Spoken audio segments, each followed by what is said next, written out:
Bienvenidos a Pino Suárez 2, domicilio del diálogo, desde esta galería de presidentes de la Suprema Corte de Justicia de la Nación. Nos toca en esta ocasión recibir a un abogado al que respetamos mucho, pero además un personaje de la vida pública, uno de los mejores árbitros que ha tenido nuestro país, árbitro profesional, y dice el organismo internacional abocado a medir este tipo de situaciones que es el mejor árbitro de los últimos 25 años en México, don Arturo Bricio Carter, además abogado, por supuesto. Arturo, bienvenido a la Suprema Corte de Justicia de la Nación. No, pues al contrario, para mí es un placer estar aquí. Además es muy emocionante, ¿no? Estar en el templo del derecho como es este recinto maravilloso. Muchas gracias, Arturo. Voy a hacer una breve reseña de Arturo, hijo de un gran árbitro también, don Arturo Bricio Ponce de León, en paz descanse, abogado también de una generación emblemática de la Escuela Nacional de Jurisprudencia. Impartidor de justicia en las canchas, mi querido Arturo, esa es una parte muy interesante que nos mueve a reflexión, sobre todo para platicar contigo de anécdotas. Árbitro en Juegos Centroamericanos, Copa de Oro, Mundiales Sub-17, Sub-20, Juegos Olímpicos, Copa América, 2 mundiales de fútbol. Tienes un récord de 7 expulsiones en 6 juegos en Copa del Mundo, famoso por su rigor como árbitro, por la cero tolerancia, por aplicar el reglamento. Y bueno, ni más ni menos, pitaste 10 finales en torneos mexicanos, uno de los mejores árbitros, insisto, en la historia de nuestro país, por decirlo de manera muy sintética y sencilla. ¿Cómo se origina este acercamiento al mundo del arbitraje? Obviamente por tu padre, en el mundo del derecho y en el mundo del arbitraje conviviste en ese medio, y me imagino que eso fue una gran influencia para tu formación profesional. Absoluta, absoluta. Nosotros crecimos en ese ambiente, ¿no? Mis padres vivían ahí por el sur de la ciudad, entonces era muy común que después de los partidos, los árbitros de aquella época, que eran grandes árbitros, monstruos del arbitraje, iban a la casa de mis papás, ¿no? A comer, a tomar la copa. De hecho, nosotros, Eduardo, mi hermano y yo, aprendimos a manejar en los coches de ellos. Nos encargaban ahí la botana y todo aquello. Y crecimos en ese ambiente. De hecho, por ejemplo, íbamos a la Azteca, un niño de 14, 15 años pues se mete al vestidor de los jugadores, ¿no? Nosotros metíamos al vestidor de los árbitros. Entonces, esa fue la forma de crecer de nosotros. Pero yo no pensaba, la verdad, ser árbitro, ¿no? Yo no tenía, ¿no? Y sobre todo a la edad en que me metí al curso de arbitraje, lo tomé como una cuestión más bien ocupacional. Lo que sucedió fue que a la mitad de ese curso, yo tenía 19 años, acababa de entrar a la Facultad de Derecho, y a la mitad de ese curso nos pusieron a arbitrar en ligas muy complicadas de aquí del Distrito Federal, la Invernal de Guadalupe, me acuerdo que le decían la Infernal de Guadalupe, y ahí empezamos a arbitrar. Entonces fue terrible porque fue un choque brutal, ¿no? Contra jugadores pues, llaneros completamente, canchas de tierra, agresiones, un día sí, otro también. A mí afortunadamente no me pegaron. Incluso el primer día que arbitré, bueno, dije, yo no sirvo para esto, ¿verdad? Casi regresé a la casa llorando de rabia, ¿no? De que no servía yo para esa cosa. Pero me quedé, reflexioné, me quedé en el curso, lo terminé y entonces entramos un grupo muy reducido al profesional. Estaba yo casi para cumplir 20 años. Y el reto era aprender a arbitrar, ¿no? Y siempre digo, entre broma y serio, que no sé si aprendí, pero me eché 22 años. No, por supuesto que aprendiste, tienes una gran experiencia. ¿Cómo es que se da el salto? Es decir, empieza casi como una casualidad por una influencia familiar, por un medio ambiente en el que se hizo propicio para que tú tomaras la decisión, pero hace falta echarse para adelante, conocer y sobre todo ir creciendo en un medio que es muy complicado. Se ha dicho y he escuchado a muchos árbitros mencionar que no se vive del arbitraje. El arbitraje es como un hobby, como una situación que va creciendo, que va de menos a más. Y obviamente hay retribuciones de muchas naturalezas, pero generalmente no se vive del arbitraje. ¿O me equivoco? No se vive del arbitraje. Ahora están un poquito mejor pagados los muchachos, cosa que me da mucho gusto, pero siempre he dicho que somos el último vagón del tren, ¿no? En la Federación Mexicana de Fútbol. Y es un medio hostil porque de los dos lados, ¿no? Del lado interno hay una gran competencia porque la pirámide se va cerrando, todos quieren arbitrar Primera División, todos quieren ser árbitros FIFA y todos quieren una Copa del Mundo, entonces se va estrechando aquello.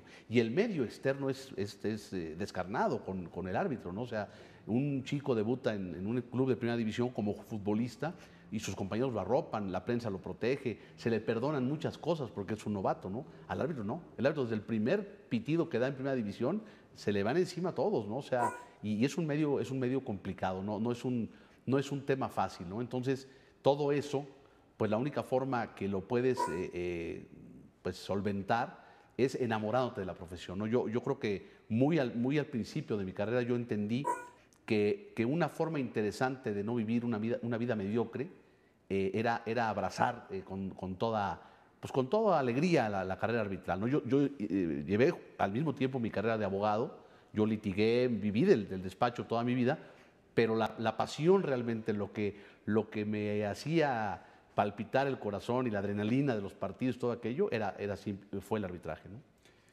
¿De qué manera vive un árbitro un contexto complicado? Ya lo decías tú, es como ser ave de las tempestades, ¿no? Utilizando una anécdota taurina.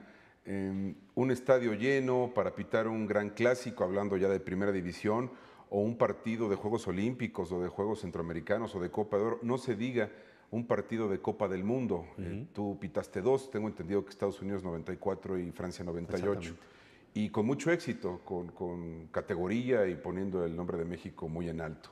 Y con personalidad sobre todo para aplicar el reglamento.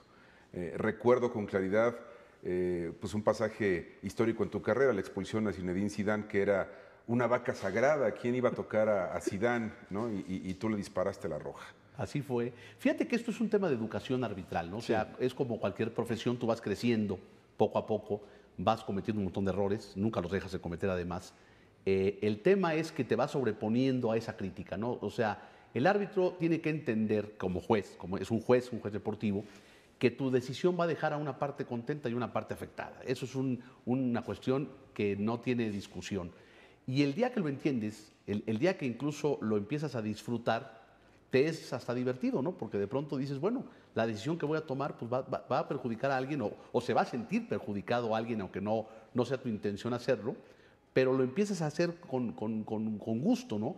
Y ya de ahí viene el buscar un estilo arbitral, ¿no? Yo tuve la gran suerte de ser arropado por árbitros muy importantes, ¿no?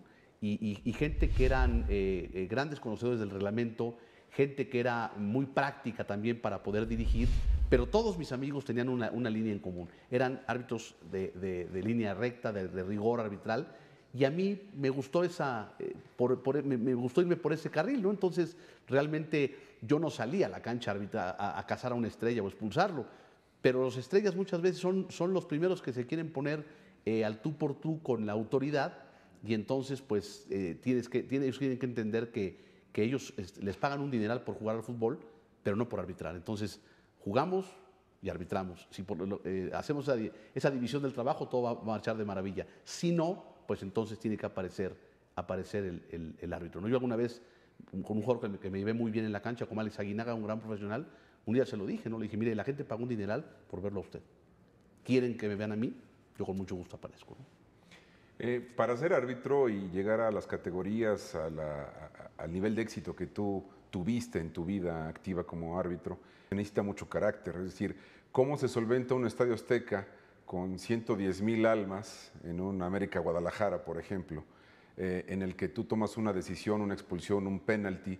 Las presiones, hay veces, o en la mayoría de las ocasiones, el público, los aficionados en el estadio y desde sus televisores, pitan el juego, es decir, esto fue penalti, esto fue una amarilla, esto fue una roja. ¿Cómo solventar esas presiones y el paralelismo con los jueces? Vamos a regresar a ese tema que tú ya sondeabas. Sí, bueno, acá el tema es que a diferencia de un juez, en un tema civil, en un tema penal, en cualquier rama del derecho, el juez tiene tiempo para analizar pruebas, para analizar alegatos, para analizar toda una situación. Y meditar, obviamente. No, por supuesto, meditarlo, ¿no? El juez deportivo, en este caso el árbitro, tiene una fracción de segundo para decidir, ¿no? Entonces, eso es una diferencia total, ¿no? La otra es que el árbitro de fútbol es el único juez deportivo que tiene que tener dotes atléticas. O sea, no es nada más la capacidad de juzgar, sino además tiene que hacerlo mediante un desgaste físico importante, ¿no? Entonces, eso es otra diferencia tremenda, ¿no? Y la tercera que yo añadiría que dificulta también la labor del árbitro es que tú manejas un estrés colectivo, un estrés de los jugadores, de los miembros de la banca, del público, o sea, todo ese mare magnum que se genera en un estadio va sobre una sola persona, ¿no? Que en este caso es el árbitro. Y le aplicas el reglamento a personas o sujetos que no conocen el reglamento de su juego, que eso es todavía lo más terrible, ¿no? Porque no hay otro deporte que se pueda jugar sin conocer el reglamento de tu juego. En cambio, el fútbol, soccer sí. Lo único que todos sabemos es que desde chiquito te dicen, ¿no? Tira para allá y no metas mano. Es nuestro barniz de reglamento. Y muchos jugadores llegan a Copa del Mundo con ese barniz de reglamento. Entonces es un campo minado, ¿no? El poder dirigir partidos con esos ingredientes que te platico. ¿Partidos que recuerdes particularmente por haber sido complicados en tu carrera?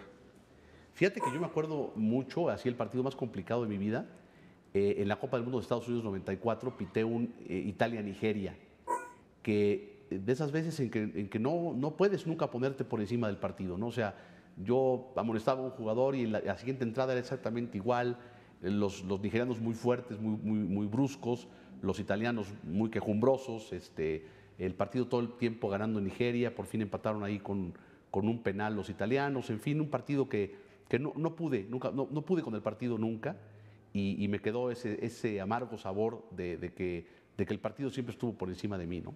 El nivel de exigencia física, tú ya lo comentabas, hay que correr casi a la par de los jugadores o en línea, en diagonales, para que estés siempre cerca de la jugada. Un árbitro tiene que estar cerca de la jugada. Sí, está comprobado mediante estudios muy concretos que hizo la FIFA que el árbitro recorre una distancia mayor que la de los jugadores, ¿no? Claro, es otro tipo de esfuerzo. El árbitro no hace un pique a profundidad, no choca, no le dan de patadas, pero el recorrido durante 90 minutos está comprobado en FIFA que son de 12 a 14 kilómetros, o sea, que es un desgaste físico impresionante y además tienes que buscar la forma de estar angulado para poder determinar de mejor manera las jugadas, porque la cercanía ayuda, pero no es definitiva. En muchas ocasiones es mejor buscar el mejor ángulo que estar muy encima de la jugada y todo eso te lo da o te lo acaba dando los años y la experiencia, ¿no? ¿Qué pasaba, Arturo, cuando pitabas un juego y en la televisión en la noche veías que te habías equivocado? Por ejemplo, has marcado un penalti que no era, o una falta que quizá no era de la gravedad que tú aplicaste en el momento del partido. ¿Qué pasa en ese momento por la cabeza del árbitro? El hubiera no existe. Sí, es una sensación muy desagradable, porque ya no tienes para dónde hacerte, ¿no? Entonces, cuando es un error normal, ¿no? Cuando es un error de que, híjole, pues era penal, no era penal, pues queda siempre el saborcito amargo, pero no pasa nada. Pero cuando es un error grosero, cuando es un error que dices, híjole, si a mí me cometieran esa injusticia, estaría yo pegado de las lámparas, ¿no? Es una sensación muy desagradable, pero al final no la puedes remediar. O sea, lo único que te queda es trabajar en cómo podrías haber evitado ese error, ¿verdad? Pero cada partido es diferente y no vas a poder abatir. La gente quiere ahora repeticiones instantáneas, que una bola de cosas, pensando que van a abatir el error humano. Mientras el juez deportivo, el juez del fútbol, sea un ser humano, el error va a estar presente porque el fútbol es un juego de aciertos y errores constantemente de todos los que participamos en él, ¿no? ¿A quién le vas en el fútbol mexicano? Fíjate que a mí me gustan y me gustaban desde chavito los Pumas, por razones, mi padre fue gerente del equipo, yo jugué una época ahí en las fuerzas básicas, en las reservas de los Pumas.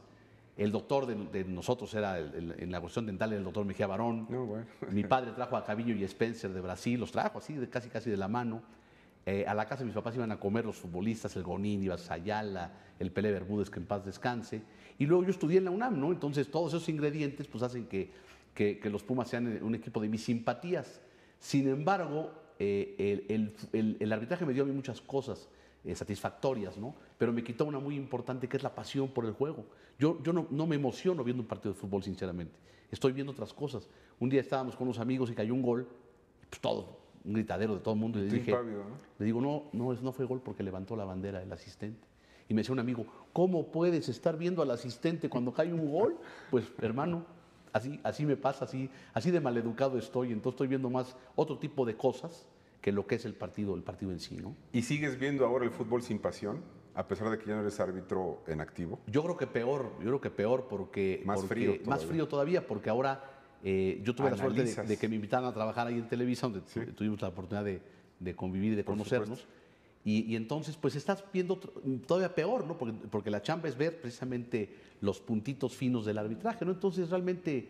disfruto los campeonatos de los Pumas, me gusta que sean campeones, me gusta. Disfruto que lo disfrutes, yo también lo voy a decir. Pero al final te juro que no lo veo así con con la pasión con la que me hubiera gustado o con la pasión con la que lo veía cuando era niño, cuando no era árbitro, ¿no? Que bueno, nosotros éramos de repente hasta de no querer ir al colegio al día siguiente cuando perdía el equipo al que le íbamos, ¿verdad? Bueno, entre los árbitros un requisito sine qua non, como decimos los abogados, es quitarse la pasión, porque un árbitro apasionado no es un buen árbitro, ese es un valor entendido, ¿no? Sí, mira, hay una historia que te voy a contar rapidita. En los viejos tiempos, bueno, el campeonísimo Guadalajara Sí. era un equipo formado por grandes jugadores, pero eran unas vedettes, ¿no? Entonces un árbitro que ya falleció, por cierto, don Germán Fuentes del Villar, que era un tipazo de 10, le iba a las Chivas. Y entonces le tocó un día arbitrarle a las Chivas y al minuto 20 les dijo, ¿cómo le pude haber alguna vez ido a ustedes, hijos de la mañana? Porque eran una bola de pelados, ¿no? Es una cosa inenarrable, ¿no? Sí. Entonces ahí te vacunan ellos solitos, ¿eh? De que ya no quieres saber nada del asunto. Bueno, vamos a hacer una pausa, regresamos con Arturo Bricio, Pino Suárez 2, no se vaya.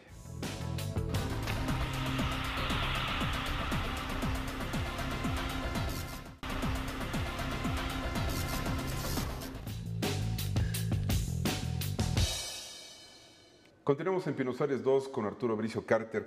Arturo, es difícil ser juez, en tu caso ser juez deportivo, lo digo porque estamos en la casa de los jueces constitucionales, los ministros de la Suprema Corte de Justicia de la Nación, y sí vale la pena el paralelismo porque tú lo decías ya, el juzgador queda mal con la mitad y queda bien, entre comillas, con la mitad, sin proponerse. Cuando toma una decisión, hay una parte que siempre se sentirá afectada y una parte que se sentirá satisfecha. En el caso de los jueces deportivos, hablando del fútbol, soccer, árbitros profesionales, pues son segundos los que tienen para tomar una decisión, pero siempre el principio es el mismo. Ser juez es complicado, juzgar a los demás. ¿Cómo lo establecerías tú en este paralelismo? No, bueno, o sea, yo creo que es la actividad humana más complicada que hay. Sobre todo, bueno, en este caso hablamos de los jueces constitucionales, que es el máximo organismo al que puede llegarse, ¿no? con algún tipo de controversia. Pero cualquier tipo de juez, y hay una cosa que es muy importante, el ser humano está diseñado para caer bien. Un bebé, tú ves a un bebito que hace grasejos y sonríe y hace sus chistoretes porque sabe que es su pasaporte para que lo cargues. O sea, el ser humano está diseñado para caer bien. A nadie le gusta desagradar, a nadie le gusta caer mal, a nadie le gusta que le recuerden a su mamá. Entonces, por eso el perfil del juzgador tiene que ser muy definido en cualquier circunstancia, ¿no? Tienes que entender que tú vas a aplicar una ley que tú no inventaste para empezar. O sea, que una ley que está establecida, que está preestablecida y a la cual nos tenemos que adaptar como ciudadanos, como gobernados o como futbolistas, ¿no? Entonces, en ese sentido, por eso también hay tan pocos grandes juristas, por eso hay tan pocos grandes magistrados y hay tan pocos grandes árbitros, ¿no? Tú ves que en la historia del mundo no llegas a contarte a 50 que hayan sido de esos referentes importantes en el fútbol, no los hay, porque cada vez es más complicado encontrar ese perfil adecuado del juzgador. En el caso de los partidos que te tocó enfrentar en Copa del Mundo, que es la cúspide a la que puede aspirar cualquier árbitro con gafete de FIFA, y tener enfrente figuras internacionales que tienden mucho a jalar la liga al extremo, valga la expresión, y a poner al árbitro en jaque, o a retar al árbitro a ver a que no me amonestas o a que no me expulsas. Caso concreto, y lo recuerdo, tu expulsión para Zinedine Zidane, que era la gran estrella y que infiero que calculó no me va a pasar, no va a tomar la decisión y sin embargo lo hiciste. Pasas a la historia como uno de los árbitros que con mayor rigor aplica el reglamento y por eso en gran medida tuviste éxito y reconocimiento como árbitro internacional.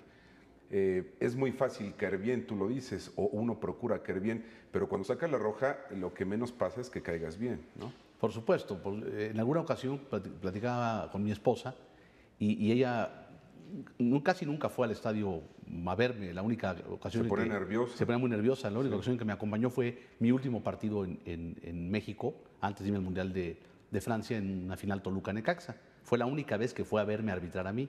Pero fuimos al estadio en varias ocasiones juntos y ella decía que la tarjeta roja es una especie como de pulgar de los Césares, ¿no? Hay una gran... dar vida o dar muerte. Dar vida o muerte, ¿no? Porque de pronto hay una expectación de la gente y cuando sale la tarjeta roja es un rugido de la gente, ¿no? Y decía ella que se le imaginaba mucho el pulgar de los Césares, ¿no? Entonces, ese tema es importante, pero lógicamente no le vas a caer bien. El jugador al que expulsaste no lo va a reconocer, no te lo va a agradecer. muchas veces ni siquiera va a cambiar la forma en que jugó para ganarse esa tarjeta roja. Pero el tema también es importante, ¿no? Porque el juego tiene una moral, el fútbol tiene una moral, y la moral del juego es la que tenemos que ser garantes nosotros, los árbitros. O sea, y esa moral tiene que ver con que gane, en todo caso, el más afortunado, pero no el más tramposo. Y a mí me alarma que de pronto veo partidos en la actualidad donde ganan los tramposos, donde están ganando los malos, pues. Y creo que no se debe de permitir eso, ¿no? Porque, insisto, tú como árbitro, en el momento que tienes esa investidura, 90 minutos, eres el garante, no nada más de la regla de juego, de la moral también del juego, ¿no? Y el árbitro sin duda también ejerce un papel de controlador de las pasiones, es decir, de buen controlador o manejador de las pasiones, porque un estadio encendido, o no solamente un estadio, una nación encendida en un mundial, cuando una decisión arbitral acuchilla a una selección nacional, bueno, tiene connotaciones sociológicas, culturales, es decir, no es exagerar hablar de la importancia y la trascendencia que tiene el fútbol culturalmente, nuestro país no es la excepción, hay una efervescencia y una pasión desorbitada por las decisiones que se toman en el fútbol, Arturo. Así es, así es. Alguna vez un gran instructor italiano que vino a México y que fue un gran formador de árbitros, Diego de Leo, decía eso. El árbitro es fundamentalmente un moderador de pasiones. Y no nada más de las de la cancha, porque efectivamente la violencia de la cancha puede subir a la tribuna. Y la violencia de la tribuna puede incendiar hasta un país, ¿no? O sea, ha habido guerras por el fútbol, o sea, no estamos siendo exagerados en ese sentido, ¿no? Entonces el árbitro tiene una misión interesante en ese sentido, ¿no? Desde tu punto de vista, ¿quién es el mejor jugador de fútbol de la historia? Yo creo que Pelé, o sea, quizá por mi fecha de nacimiento, yo tengo 55 años, yo vi jugar a Pelé. Lo viste jugar, claro. Quizá los jóvenes dicen, no, pues Maradona, ¿no? O algún otro, hay quien dice que Zidane, por ejemplo, ¿no? Pero yo creo que el más completo futbolista en todo sentido de la historia se llama Edson, antes del nacimiento Pelé. Y también tiene que ver con principios de honestidad, ¿no, Arturo? Es decir, un jugador que se tira un clavado, un jugador que propicia una falta, que, como tú lo decías, tiende a la trampa o a engañar o a irse al límite del reglamento, pues generalmente no va a ser respetado en ese sentido. Pelé era un caballero dentro y fuera de la cancha. En todo sentido. Además, yo creo que el futbolista tiene que ser un ser humano integral, ¿no? No nada más lo que hagas en la cancha, sino también cómo vivas fuera de ella. Y creo que en ese sentido, pues el maestro Pelé ha sido un tipo que ha tenido sus tropezones en la vida, como los tiene cualquiera, pero siempre se ha manejado con un perfil muy discreto y además una sencillez que te acalambra hasta la fecha, ¿no? Un tipo incapaz de negar un autógrafo, incapaz de negar una foto, o sea, un ser humano extraordinario, me parece a mí. Desde tu punto de vista, el mejor árbitro que has visto o que has conocido. Mira, a mí me impresionó mucho un árbitro que fue compañero mío en algunos torneos, brasileño, Roberto Ramis Wright, es su nombre, ¿no?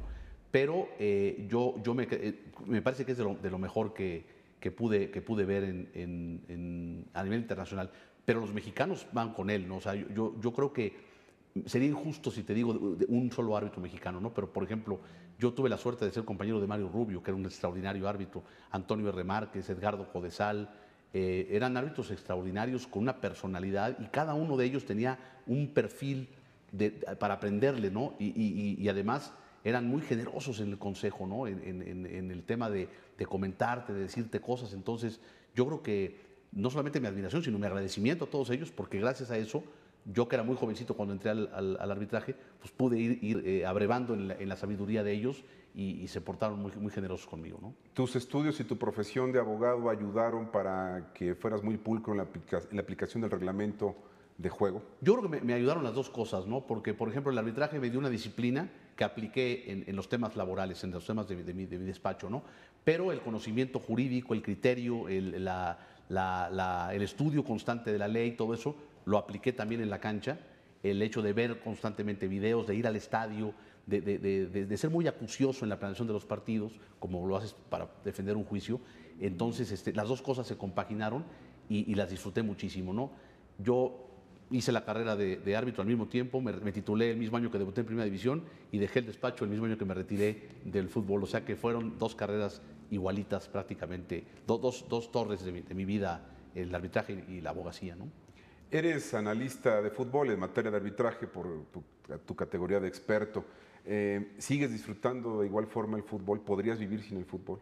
No creo que pueda vivir sin el fútbol. O sea, el fútbol para mí es un estilo de vida, ¿no? O sea, creo yo que yo si volviera a nacer haría dos cosas iguales y lo he dicho muchas veces, ¿no?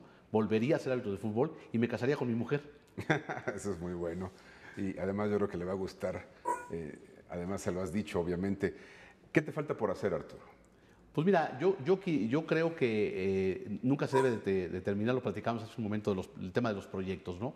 A mí me gustaría algún día poder escribir alguna especie de, no de memoria, sino algún tipo de anécdotas, ¿no? De lo mucho que pasó en la cancha, no a mí necesariamente, sino a todo el grupo arbitral con el que yo conviví, que hay anécdotas muy chuscas, anécdotas que le platicarían a la gente que el árbitro es un ser humano, ¿no?